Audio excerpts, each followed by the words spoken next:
కేంద్ర మంత్రిమండలి పునర్వ్యవస్థీకరణకు count down మొదలైంది. ప్రభుత్వం ఏర్పడి 2 ఏళ్లైన నేపథ్యంలో త్వరలోనే ప్రధాని మోదీ తన కేబినెట్ ని రీషఫిల్ చేయనున్నారు.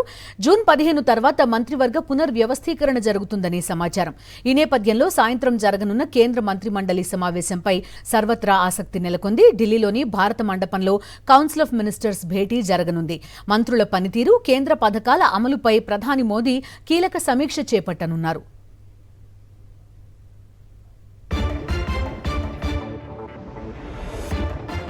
2029లో భాగంగా కేంద్ర మంత్రివర్గాన్ని ప్రక్షాళన చేసేందుకు ప్రధాని మోదీ సిద్ధమయ్యారు. పనితీరు సరిగా లేని మంత్రులకు ఉద్వాసన పలకడంతో పాటు కొత్త వారికి మంత్రివర్గంలో చోటు కల్పించే అవకాశం ఉంది. రాజ్యసభ ఎంపీ రాఘవ్ చడ్డాకు కేబినెట్ బెర్త్ ఖరారైనట్టు సమాచారం. అలాగే లోక్సభ స్పీకర్ ఓం బిర్లాను మంత్రి మండలిలోకి తీసుకుంటారనే ప్రచారం జరుగుతోంది. ఆయనకు మంత్రి పదవి ఇచ్చి మహిళా నేతను లోక్సభ స్పీకర్ చేస్తారని సమాచారం. యూపీఏ 2లో మీరా కుమార్ లోక్సభాపతిగా పనిచేశారు.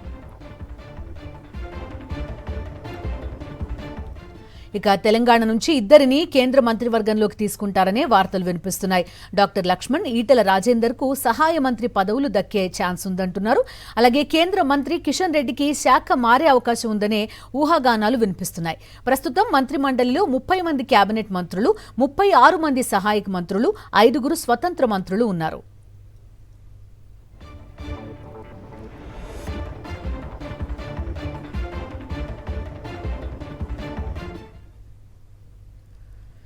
కేబినెట్ విస్తరణకి సంబంధించిన పూర్తి సమాచారం అందిస్తారు మా కరెస్పాండెంట్ వెంకటేష్. లైవ్ లో జాయిన్ అవుతున్నారు. వెంకటేష్, చెప్పండి, స్పీకర్ గా మహిళను నియమిస్తారు అనే ఒక అంశం వినిపిస్తోంది. దాంతోపాటు అటు పంజాబ్ ఇటు తెలంగాణ 2 చోట్ల కొంత టార్గెట్ గా ఈ విస్తరణ ఉండే అవకాశం ఉన్నట్టుగా తెలుస్తోంది. అప్డేట్స్ ఏంటి వెంకటేష్? ఈరోజు సాయంత్రం 5 గంటలకు సంపూర్ణ కేంద్ర మంత్రిమండలి సమావేశం జరగబోతుంది. సో నరేంద్ర మోడీ ప్రభుత్వానికి 3.0 ప్రభుత్వానికి 2 ఏళ్లు పూర్తవుతున్నటువంటి నేపథ్యంలో ప్రభుత్వం చేపట్టినటువంటి పథకాలు, సంక్షేమ పథకాలు వీటన్నిటిని కూడా ఒకసారి రివ్యూ చేయబోతున్నారు. ఆ మేరకు ఆయా శాఖల కార్యదర్శులందరూ కూడా ప్రజెంటేషన్ ఇవ్వబోతున్నారు.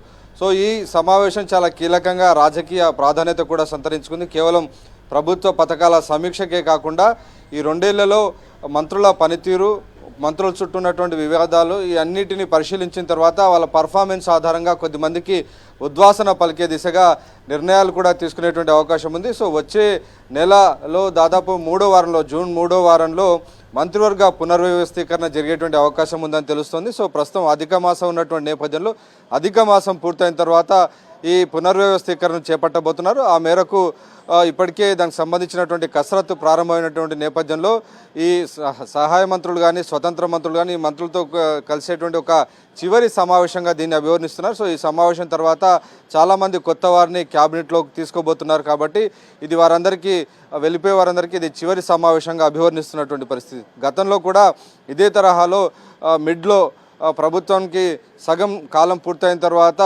ప్రభుత్వ పథకాల సమీక్ష, వీటికి సంబంధించినటువంటి అంశాలపైన మంత్రిమండలి సమావేశం దాదాపు 4-5 గంటల పాటు జరిగింది. ఈరోజు కూడా 5 గంటల నుంచి దాదాపు 9-9:30 వరకు జరిగేటువంటి అవకాశం ఉంది. సో మొత్తానికి ఒక డిన్నర్ మీటింగ్ లాగా కూడా దీన్ని చేసేటువంటి అవకాశం మనకు కనబడుతుంది. సో మొత్తానికి ఈ సమావేశం తర్వాత కొన్ని కీలక నిర్ణయాలు తీసుకోవచ్చు అని తెలుస్తుంది. ప్రధానంగా ఇప్పటికే బీజేపీకి పార్టీకి పూర్ణకాల అధ్యక్షుడు నితిన్ నబీన్ నియమించినటువంటి నేపథ్యంలో పార్టీని పునర్వ్యవస్థీకరణ చేయబోతున్నారు. అలాగే మంత్రిమండలిని కూడా పునర్వ్యవస్థీకరణ చేయబోతున్నారు.